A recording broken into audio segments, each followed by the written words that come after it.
హత్యలు చేయడం అన్నటువంటిది సహజమైపోవడం ఏంటో అర్థం కావట్లేదు. నేను తిరుపతి లాంటి పవిత్ర ప్రదేశంలో జరుగుతున్నటువంటి వ్యవహారం. తిరుపతికి చెందిన జయలక్ష్మి 67 ఏళ్ల వృద్ధురాలు. వాళ్ళ కుటుంబానికి శానిటరీ మార్ట్ దుకాణం ఉంది. భర్త 3 ఏళ్ల కిందట మరణిస్తే కొడుకు శ్రీనివాసు, కోడలు రక్ష ఇద్దరు చూసుకుంటున్నారు. మనవరాళ్ళు ప్రేరణ 18 ఏళ్ళు, నియత 14 ఏళ్ళు ఇద్దరితో కలిసి రాయల్ నగర్లో నివాసం ఉంటుంది. నిన్న సాయంత్రం కొడుకు శ్రీనివాస్ షాప్లో ఉంటే కోడల రక్ష, పెద్ద మనవరాలు ప్రేరణ డ్రైవింగ్ క్లాస్కి వెళ్ళారు. సాయంత్రం 6:30 గంటల సమయంలో ఇంట్లోకి చొరబడ్డ నిందితుడు తొలుత సెకండ్ ఫ్లోర్లో జయలక్ష్మిని గొంతు కోసి చంపేశాడు. ఆ తర్వాత నియత తల మీద ఇనపరాడుతో మోదాడు.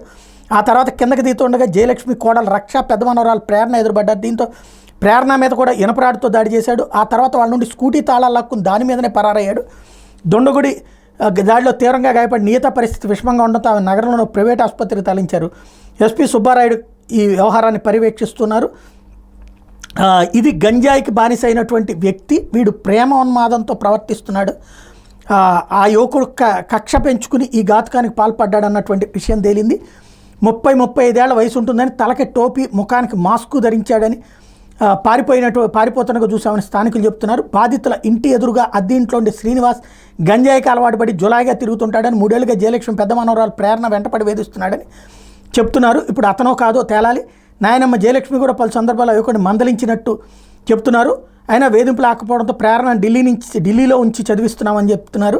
ఇటీవలే బాలిక ఇంటికి అమర్చిన సీసీ కెమెరాలు కూడా ఆ యువకుడు ధ్వంసం చేశాడు. హంతకుడు వివరాలు తెలియడంతో అదుపులోకి తీసుకునేందుకు పోలీసులు రంగంలోకి దిగారు.